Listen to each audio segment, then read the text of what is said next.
మేము మునిగిపోతూ ఉన్నాం, నీకు చింత లేదా అన్నారు. శిష్యులు ఉన్నారు, శిష్యులు అడుగుతున్నారు. ఆయన అమరమున కిందకి వెళ్ళిపోయి ఆయన తల వాల్చిన అని వ్రాయబడింది. పడుకున్నారు, ఆయన నిద్రించిన అని వ్రాయబడింది. అయితే తుఫాను, ఆయన ఉన్న నావ మీద అలలు కొడుతున్నాయి, ఆయన ఉన్న నావ మీద తుఫాను వస్తుంది. మీరు ఆలోచించండి, సింపుల్గా మన ఫండమెంటల్ రూల్ ఏంటంటే ప్రభు ఉన్నా కూడా కష్టం వస్తుంది. అయితే సూత్రం అక్కడ, ఆయన గొప్పవాడు అన్నాడు, అల్ప విశ్వాసులారా. ఏం చెప్తున్నాడు?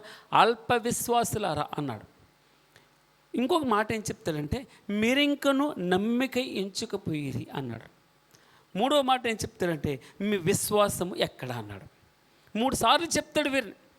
నేనున్నాను, నేను ఉండి కూడా, నువ్వు క్రైస్తవుడు అయ్యుండి కూడా చాలాసార్లు మనం బెదురుతూ ఉంటాం, చాలాసార్లు మనం అలసిపోతాం, చాలాసార్లు మనం కృంగిపోతాం, చిన్న బాధ వస్తే ఏం చేయాలో అనుకుంటాం.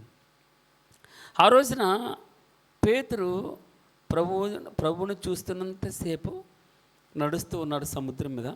ఎప్పుడైతే గాలిని చూస్తాడో, ఎప్పుడైతే నీటిని చూస్తాడో పొంగు, ఎప్పుడైతే అలల్ని చూస్తాడో మునిగిపోచుండెను అని వ్రాయపడింది. వెంటనే ప్రభు ఏం చెప్పాడు తెలుసా? అల్ప విశ్వాసి. ఏం చెప్తున్నాడమ్మా? అల్ప విశ్వాసి ఎందుకు సందేహపడుతుంది. ఇక్కడేం చెప్తున్నాడు? ప్రభువా, నీకు చింత లేదా? మేము నశించిపోతున్నాము, నీకు చింత లేదా? వారు బహు వ్యాధుల్లో ఉన్నారని అక్కడ వ్రాయబడింది, వారు బహు అపాయంలో ఉన్నారని వ్రాయబడింది. 3 సువార్తల్లో వివిధ రకాలుగా వ్రాయించి పెట్టాడు పరిశుద్ధాత్మ దేవుడు. అయితే మీకు చింత లేదా? మేము నశించిపోతున్నాం, మేము మునిగిపోతున్నాం, నీకు చింత లేదా? నిన్న 29వ కీర్తనలు అనుకున్నాం, ఎన్నాళ్ళ మట్టుకు నువ్వు ముఖం దాచుకుంటావు ప్రభా? నువ్వు మేము బాధపడుతుంటే, మేము ఏడుస్తుంటే, అందుకే 104వ కీర్తనలు చెప్తాడు, ప్రభా నువ్వు గుప్పులు విప్పుగా అవి మంచి వాటిని తిని తృప్తి పొందుతున్నాయి, బ్రతుకుతున్నాయి. ఒకవేళ నువ్వు ముఖం మరుగు చేసుకుంటే ప్రభా అవి కలత చెంది చచ్చిపోతాయి ప్రభా. నువ్వు గుప్పులు విప్పుగా మంచి వాటిని తింటున్నాయి. ఇదిగో సింహములట గర్జిస్తూ ఉన్నాయట. ఏం చెప్తున్నాడమ్మా? సింహాలు గర్జిస్తూ, 104వ కీర్తన 12వ వచనంలో చెప్తున్నాడు, ఇహో సింహపు పిల్లలు గర్జిస్తూ ఉన్నాయి, వేట కొరకు దేవుని చేతిలో నుండి తమ ఆహారమును తీసుకొని చూచుచున్నవని వ్రాయబడి ఉంది. ఇదిగో ఆకాశ విశాల మహాసముద్రాలు ఉన్నాయి, అందులో సకల జీవులు ఉన్నాయి, పక్షులు ఉన్నాయి, పశుపక్షాదులు ఉన్నాయి, ఎన్నెన్ని రకాల జీవులు ఉన్నాయి. ఇవన్నీ ప్రభువా నీ దయ కొరకు కనబడుచున్నాయి, నీవు వాటికి పెట్టినవి తిని తృప్తి పొందుతున్నాయి ప్రభా. ఒకవేళ నువ్వు గుప్పులి బిగపడితే ప్రభా, ఒకవేళ నువ్వు ముఖం మరుగు చేసుకుంటే తండ్రి అన్నాడు. పేతురుని అన్నాడు, అల్ప విశ్వాసి ఎందుకు సందేహపడదు. ఏం చెప్తున్నాడు? అల్ప విశ్వాసి ఎందుకు సందేహపడుతుంది.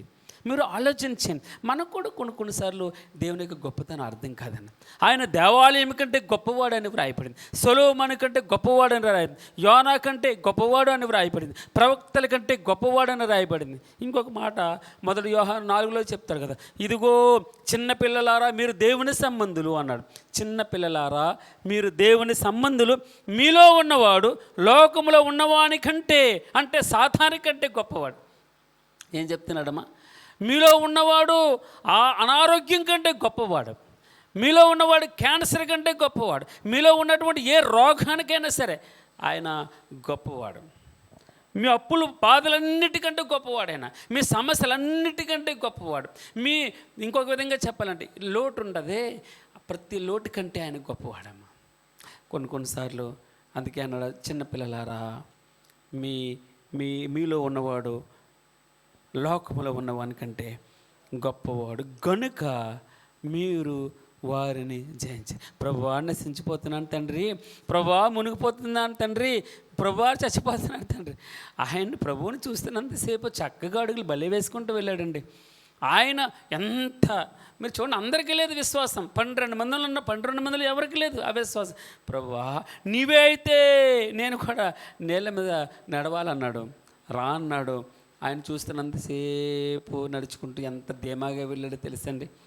ఎప్పుడైతే మన జీవితాల్లో కూడా కొన్నిసార్లు అలాగ ఉంటుంది. విశ్వాసమునకు కర్తయ్యం, దానిని కొనసాగించేవాడు నేను యేసు వైపు చూచుచు అన్నాడు. ఇదిగో 12వ అధ్యాయం 4వ వచనంలో చెప్తారు కదా, ఇవన్నీ పాపాత్ములు తనకు వ్యతిరేకము. హెబ్రీయులకు రాసిన పత్రిక 12:4 చెప్తారు కదా, ఇదిగో పాపాత్ములు తమకు వ్యతిరేకముగా చేసినటువంటి తిరస్కారమంతయు ఓర్చుకునిన ఆయనను తలంచుకొనుడి అన్నాడు. ఎవరిని తలంచుకోవాలమ్మా? ఆయన్ను తలంచుకోవాలి. అందుకే ఆయన మీద లక్ష్యం ఉంచాలి. ఈ రోజున నా దేవుడు గొప్పవాడు, నా సమస్యల కంటే నా దేవుడు గొప్పవాడు. మన పరిస్థితుల వైపు చూస్తామా, మునిగిపోతాం. పరిస్థితుల వైపు చూడొద్దు, రోగం వైపు చూడొద్దు, అప్పుల వైపు చూడొద్దు, ఇబ్బందుల వైపు చూడొద్దు, సమస్యల వైపు చూడొద్దు, నీ చేతగానం వైపు చూడొద్దు. దీని వైపు చూడమన్నాడు ప్రభువారు? ప్రభు మీదే చూడమన్నాడు, ఆయన్ని తలంచుకోమన్నాడు, ఆయన మీద విశ్వాసం అంటాడు. మన దృష్టి అంతా ఆయన మీదే. ఇందాక మనం చూస్తాం, ఆయన మొట్టమొదట నా నీతిని నా రాజ్యమును వెతకండి. నీతి అంటే ఎవరు? యేసుక్రీస్తు వారు. ఆయన రాజ్యం అంటే ఆయనది. ఆయన రాజ్యాన్ని మనం వెతకాలి, ఆయన్ని చూడాలి. మన గురంతా ఆయన వైపు చూడాలి. అవును, మనం మనుషులుగా ఉన్నాం కదమ్మా, కాలేం, అంత జీరో కాలేం. కానీ ప్రయత్నం చేయదు, ఒక అడుగన్న వేయదు, ప్రభువా సహాయం చేయండి. మనం కూడా తేలిపోతామండి. మన విశ్వాసం తేలిపోతాం. మనం గట్టిగా ఉండాలి, మన బలంగా ఉండాలి. మన విశ్వాసం, మనం ప్రార్థన చేసేదే, ప్రభువా నా విశ్వాసం రెట్టింపు చేయండి, 30 ఫలించాలి, 60 ఫలించాలి, 100 నేను ఫలించాలి ప్రభా, నేను ఫలించాలి, అనేకలను ఫలించాలి. నేను ఇచ్చేవాడికి ఇవ్వాలి ప్రభా, నేను ఉన్నవాడిగా ఉండాలి తండ్రి. నా ఇంట్లో ఉన్నా లేకపోయినా, అందుకేం చెప్తున్నాడు కదా ఇందాక 33వ కీర్తన చెప్పి, ఆయన నరుల సత్తువు యందు బలము యందు ఆనందించే దేవుడు కాదు, ఆయన గుర్రముల కాళ్ళ సత్తువు యందు ఆనందించేవాడు కాదు. 20వ కీర్తనలు మనం చూస్తాం. మనం ఏం చెప్తున్నాడు కదా, కొందరు గుర్రములను బట్టి అతిశయపడతారు, కొందరు రథాలను బట్టి. మనమైతే మన దేవుని యొక్క నామమును బట్టి. నేను చాలాసార్లు ఈ మాట నేను చెప్పడానికి చాలా ఇష్టపడతాను. ఆ వాక్యము బలము గలదే, సజీవమే, 2 అంచులు గల ఎటువంటి ఖడ్గము కంటేను వాడిగా ఉంటుందట, షార్ప్గా ఉంటుందట. అది ప్రాణాత్మలను, కీళ్ళను, మూలుగులను విభజించినంత మట్టుకు దూరచు మీ ప్రతి సమస్య, మీ ప్రతి బాధ, మీ ప్రతి అనారోగ్యత, ఇంకొక విధంగా చెప్పాలంటే ప్రతి లోటును ఛేదిస్తుందట, అన్ని చూస్తుందట. ఆయన అన్నీ చూస్తాడట, చూచుచున్నవాడు ఆయన పేరు యెహోవా ఈరే అంటే దాని అర్థం ఏంటి? యెహోవా ఈరే అంటే ఆయన చూచుకున్నవాడు, చూసేటటువంటి దేవుడు, పరిశుద్ధాత్మ దేవుడు. ఈరోజు మనతో మాట్లాడుతున్నాడు కదా. ఇదిగో ఆయన వాక్యం అట అగ్ని వంటిది అన్నాడు. ఏ అగ్ని? కంసాలి అగ్ని వంటిది కదా. నా వాక్యము అగ్ని వంటిది కదా, కంసాలి అగ్ని వంటిది కదా. అది ప్రతి మలినాన్ని, అందుకే 1 యోహాను పత్రికలు చెప్తారు, యేసు రక్తము ప్రతి అవిధేయతను, ప్రతి పాపాన్ని, అన్నిటిని శుద్ధి చేస్తుందట. అందుకే ఎఫెసీయులకు రాసిన పత్రిక 5వ అధ్యాయం 25వ వచనంలో చెప్తారు, ఆ వాక్యము చేత ఉదక స్నానం చేసి కళంకం కానీ, మచ్చ కానీ, డాగ్ కానీ, పాపం కానీ అట్టిది మరేది లేకుండా దేవుని ఎదుట మహిమ గల సంఘంగాను నిన్ను నిలవబెట్టుకోవాలని, మనల్ని ఆయన ఎదుట పరిశుద్ధమైన సంఘంగా, మహిమగల సంఘంగా, ఇష్టమైనటువంటి రూపు ప్రభు చెప్తాడు కదా. ఆయన ఏం చెప్తారంటే, మీరు బట్ట చుట్టకపోయారు, ఉప్పు రాసిన వాడు లేడు, స్నానం చేపించిన వాడు లేడు, నీవు రక్తంలో మలినం ఉంది, రక్తంలో కొట్టుమిట్టాడుతున్నావు, ఆ చర్మ పొర బయటికి తీయబడలేదు, రక్తం కడగబడలేదు, చీమలు, ఇంకొక విధంగా రక్తం కడగకపోతే నీచు వాసన వస్తుంది, బయట పారవేయబడ్డావు. యెహెజ్కేలు గ్రంథం 16వ అధ్యాయంలో ఎంత చక్కగా వివరిస్తాడో నా గురించి, నీ గురించి. నువ్వు బయట పారవేయబడ్డావు, నీ నాభీసూత్రం ఆ రోజున కోయబడలేదు, బొట్టు కోసిన వాడు ఎవడు లేడు, నీళ్ళు పోసిన వాడు లేడు, రక్తం కడిగినటువంటి వాడు లేడు. నీవు బయట పారవేయబడి అనాథగా ఉన్నావయ్యా, అనాథగా ఉన్నావు, చచ్చిన శవంలాగా ఉన్నావు.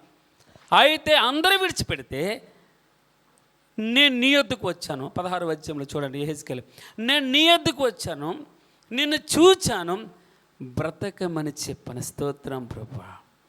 మనం మనం ఆయన దగ్గరికి వెళ్ళలేదు. ఇందాక తమ్ముడు చెప్పాడు, మనం ఆయన దగ్గరికి వెళ్ళలేదు, ఆయనే మన దగ్గరికి వచ్చాడు. ఆయనే ఇంకా 2 చేతులు చాచి దినమెల్లా నీకోసం ఆయన. అందుకే నీవు ఒక దుర్మార్గుడు తన దుర్మార్గతలో ఉండి చచ్చిపోవడానికి ఇష్టం కాదు, తన దుర్మార్గత నుండి మరలి అని వ్రాయబడింది యెహెజ్కేలు గ్రంథం. ఎక్కడ చూసినా అదే ఉంటుంది.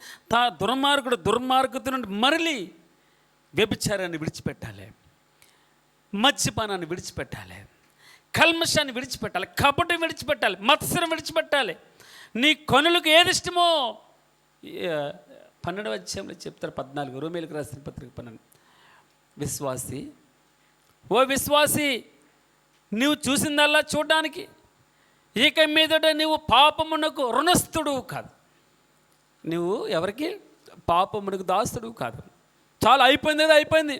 ఇక మునుపటివి ఎప్పుడో పాతవి అయిపోయినాయి, పాతవి గతించిన సమస్తమును నూతనముగా అవుతున్నాయి. మారాలి మనంతనే మనమే. అందుకే భక్తుడు ఉదయకాలం చెప్పింది 139వ కీర్తన 24 చెప్తారు, ప్రభువా నీకు ఆయాస్కరమైనది ఏమైనా నాలో ఉండి చెప్పు ప్రభువా, తీసేసుకుంటాను. నీకు ఇష్టడుగా ఉండాలి. ఒక్కసారి మనం ఆయనకి ఇష్టడుగా ఉంటే మన సంగతి అంతా ఆయనే చూసుకుంటాడు. మనదంతా ఆయనే, మన బాధ అంతా ఆయన. ఏమన్నాడు తెలుసమ్మా? నేను మిమ్మల్ని గురించి చింతించున్నాను. ఏం చెప్తున్నాడమ్మా? నేను మిమ్మల్ని గురించి చింతించున్నాను కనుక మీ చింత యావత్తు నా మీద వేయడన్నాడు. అంటే చింతించున్నానని కిందేమనుంది? లక్ష్యము చేర్చాను. అంటే దాని అర్థం ఏంటి? పట్టించుకుంటున్నాను. చాలా మట్టుకి మనం కూడా చాలాసార్లు మనల్ని పట్టించుకోవాలి, అందరూ మనల్ని చూడాలి, అందరూ మనల్ని కాన్సన్ట్రేషన్ చేయాలనుకుంటూ ఉంటాం. కానీ చాలా సియోను కుమార్తె కూడా అలాగే అనుకుంది. మనకు తెలిసినమాట. సియోను కుమార్తె ఏమనుకుంది? ప్రభు నన్ను మర్చిపోయాడు, ప్రభు నన్ను విడిచిపెట్టాడు. 49వ అధ్యాయం కదండి యెషయా గ్రంథం. ప్రభు నన్ను విడిచిపెట్టాడు, ప్రభు నన్ను మర్చిపోయాడు అని అనుకుంటుంది. కష్టం వచ్చినప్పుడు చూసావా, ఏ సమయంలో ఏ సమయంలో నాకు తోడుగా ఉండాలో, ఏ సమయంలో అండగా ఉండాలో, ఏ సమయంలో పిలిస్తే పలకాలో, ఆ సమయాన నువ్వు నా సమీపంగా లేవు కదూ, ముఖం దాచుకున్నావు కదూ, గుప్పులు బిగబెట్టేసావు కదూ, ఆన్సర్ ఇవ్వట్లేదు కదూ అంటూ ఉంటే అన్నది కదా. చూడుము, ఏం చెప్తున్నాడు ప్రభువారు? చూడుము, నరచేతుల మీద నేను చెక్కి ఉన్నాను, అరచేతుల మీద నేను చెక్కి ఉన్నాను. రాసుకోలేదు, ఆయన చెక్కాడట. అరచేతులు చెప్పి ఎన్నిసార్లు చూసి అన్నిసార్లు మన అరచేతులు చూడకుండా ఉంటామమ్మా? కంపల్సరీ. ప్రభు మనల్ని మీరు ఆలోచించేయండి. ప్రభు 800 కోట్ల మీద పైబడి ఉన్నాం కదా, నన్ను ఒక్క నెల నువ్వు గమనిస్తావు ప్రభు, ఒక్క నెల పిలుస్తావు తండ్రి అంటే. నేను ఎప్పుడు మీకు చెప్తూ ఉంటాను చిన్న ఉదాహరణగా. ఈ కంటి రెటీనా ఉందే, నువ్వు ఆ కంటి రెటీనా చూపిస్తే నీ పేరు చెప్తారు, అవునా కదమ్మా? నీకొక్కడికే ఉన్నది, చేతి వేలి ముద్రలు నీ ఒక్కడికే. అంటే దాని అర్థం ఏంటంటే ప్రభువా నిన్ను పేరు పెట్టి పిలిచేంతగా నిన్ను డిఫరెంట్గా సెపరేట్గా ఆయన రూపంలో సృజించుకున్నాడు. అందుకే ప్రభువా నన్ను ఎలా మర్చిపోకుండా ఉంటాం, ప్రభువా నువ్వు నన్ను ఎలా జ్ఞాపకం చేసుకుంటాం, ప్రభువా నన్ను ఎలా పేరు పెట్టి పిలుస్తాం, ప్రభువా నన్ను ఎలా గుర్తుపడతావు నువ్వు. ఒక్కనంటే ప్రధానమంత్రి మనకు తెలుసు, ముఖ్యమంత్రి మనకు తెలుసు, పెద్దలు మనకు తెలుసు. చేతకాను నీ పనికిరాను నన్ను ఎలా గుర్తుపడతావు ప్రభువా నువ్వు? నీవు అలా నన్ను నాకు ఏముంది క్వాలిఫికేషన్ అంటే ప్రభు చెప్తున్నాడు కదా, నా ఒక్కడి కోసం అండి 99 మందిని విడిచిపెట్టేశాడు. 99 మంది గొర్రెల్ని విడిచిపెట్టేసి నా ఒక్కడి వెనకాల వచ్చాడండి. అది నేను చెప్పేది గొప్పతనం. నాకు దేవునికి ఉన్న రిలేషన్ ఏంటంటే నన్ను పేరు పెట్టి పిలుస్తున్నాడు. చాలాసార్లు మనం అనుకుంటూ వచ్చు, నన్ను విడిచిపెట్టేసా ప్రభు, ఆన్సర్ రావట్లేదంటే, సమాధానం రావట్లేదంటే ప్రభు చెప్తున్నాడు కదా, చూడుము నా అరచేతులను చెక్కినా ఎల్లప్పుడూ నీ ప్రాకారాలట. మనం అందుకే 17వ అధ్యాయంలో అపోస్తలుల కార్యములు 17వ అధ్యాయంలో చెప్తారు కదా, చూడము నీ ప్రాకారాలన్నీ నా ఎదుటే ఉన్నాయి, నువ్వు నా ఎదుట కదిలాడుతున్నావు, నాలో చలిస్తున్నావు, నాలో బ్రతుకుతున్నావు అని 3 సార్లు చెప్తాడు ప్రభువారు. మీరు చూడండి అపోస్తలుల కార్యములు 17వ అధ్యాయం ఏం చెప్తున్నాడు? నువ్వు నాలో బ్రతుకుతున్నావు. ఎవరిలో బ్రతుకుతున్నావు? మన దేవుళ్ళో బ్రతుకుతున్నామట, దేవుళ్ళో చలిస్తున్నామట, దేవుళ్ళో ఉనికి కలిగి ఉన్నామట. ఐడెంటిఫికేషన్, నా రూపం నీలోనే ఉంది ప్రభా. మనం ప్రభుని ఆయన గొప్పవాడండి, మన సమస్యల కంటే ఆయన గొప్పవాడు. ఆయనకి ఉఫ్ అంటే ఎగిరిపోతాయి, ఒక్కసారి నువ్వు కలగ చేసుకో ప్రభు, మనం ప్రార్థన చేయాలి. ఒకవేళ అందుకే ఎంత రెండింతలుగా, ఎన్నింతలు, 7 పెంచారండి అగ్ని.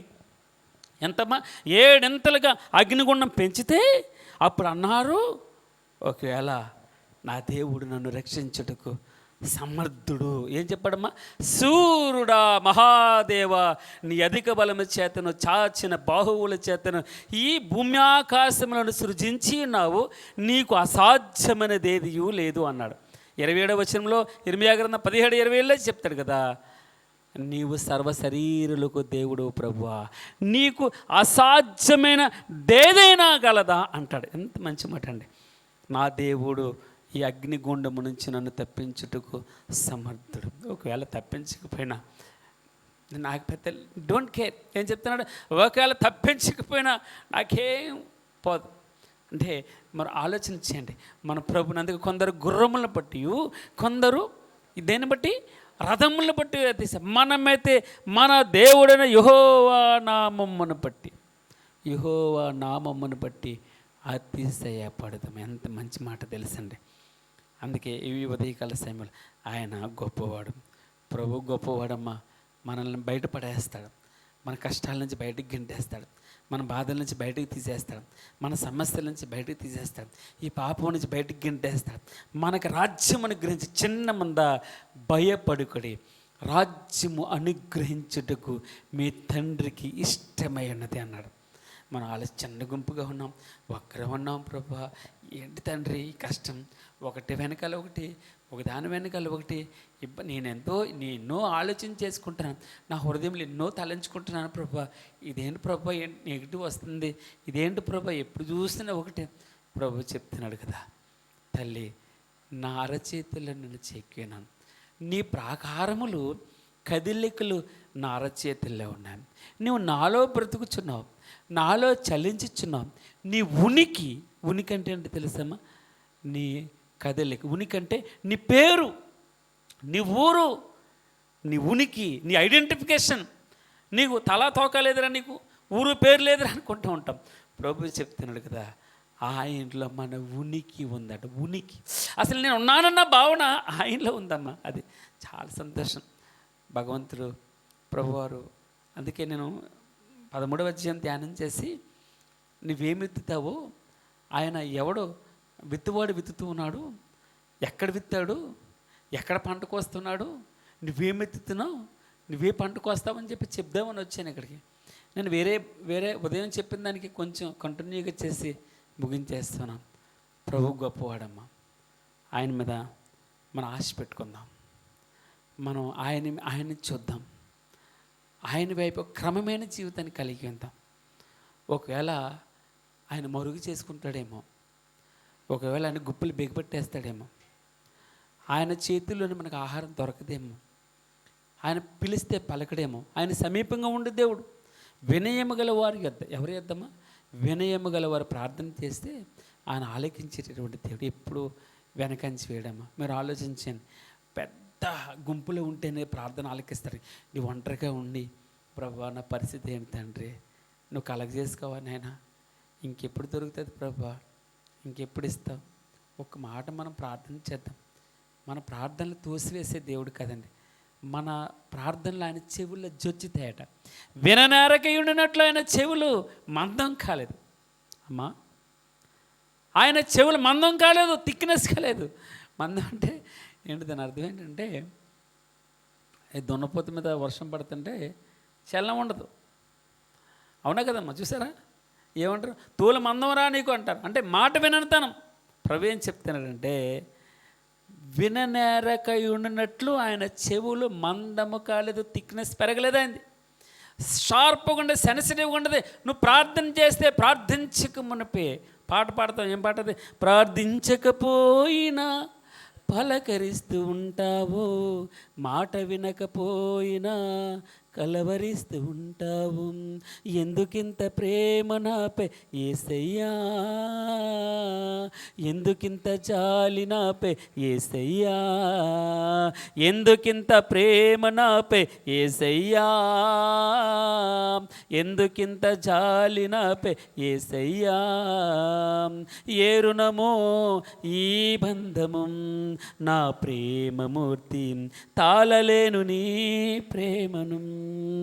నా ప్రాణమైనావు నీవు, ప్రాణమా నా ప్రాణమా, ప్రాణమా నా ప్రాణమా. మనం ప్రార్థిస్తే చాలమ్మా, ఆయన చెవుల్లో జొచ్చితేట. ఆయన రక్షింపనేరకయుడినట్లు ఆయన చేతులు కురచకాలేదన్నాడు. రక్షింపనేరకయుడినట్లు ఆయన చెయ్యి కురచకాలేదు. అర్థమవుతుందన్నమాట. మన చేతులు కురచవుతాయి. కురచంటే మనం కొంతమంది సహాయం చేయగలం, సహాయం చేయలేం. కానీ ఆయన చేయులు ఒక్కసారి ఆయన ఇవ్వడం మొదలు పెడితేమా, ఒక్కసారి ఆయన ఇదిగో ఆకాశపు వాకిండ్లు అంట, ఇదిగో అన్నాడు, ధనము నాది, అందలి బలము నాది, సమస్తమును నాది అంటున్నాడు ప్రభువారు. బలము తనదని ఒక మారు సెలవిస్తున్నాడు. 2 మార్లు నా చెవుల్లో గింగిర్లమంటున్నాయి. హల్లెలూయా. ఏం చెప్తున్నాడంటే భక్తుడు చెప్తున్నాడు, బలము తనదని ప్రభువారు ఒక మారు సెలవిస్తున్నాడు, అది నాకు 2 మార్లు గింగిర్లమంట. మీకు ఎప్పుడైనా గింగిర్లమండం విన్నామా? గింగిర్లమండం ఎప్పుడు అంటే వడదెబ్బ తగిలినప్పుడు 2 సార్లు వినపడుతుంది అది. లేకపోతే ఇంకా నీరసం అయిపోయినప్పుడు అలాగా ఒక 2 సార్లు కనబడుతూ ఉంటుంది, నీరసం అయిపోతే. బలము తనదని ఒక మారు ప్రభు సెలవిస్తున్నాడు, అది నా చెవుల్లో వచ్చి 2 మార్లు వినపడుతుంది. అమ్మ, ఆయన గొప్పవాడు. ఆయన ప్రవక్తల కంటే గొప్పవాడు, ఆయన యోనా కంటే గొప్పవాడు, ఆయన సొలొమోను కంటే గొప్పవాడు, ఆయన లోకములో ఉన్నవానికంటే గొప్పవాడు. చాలా ఉన్నాయి, నేను చెప్పలేకపోతున్నాను. ఆయన లోకంలో ఉన్నవానికంటే గొప్పవాడమ్మా. చాలు, ఆయన మీద మనం లక్ష్యం ఉంచుతాం.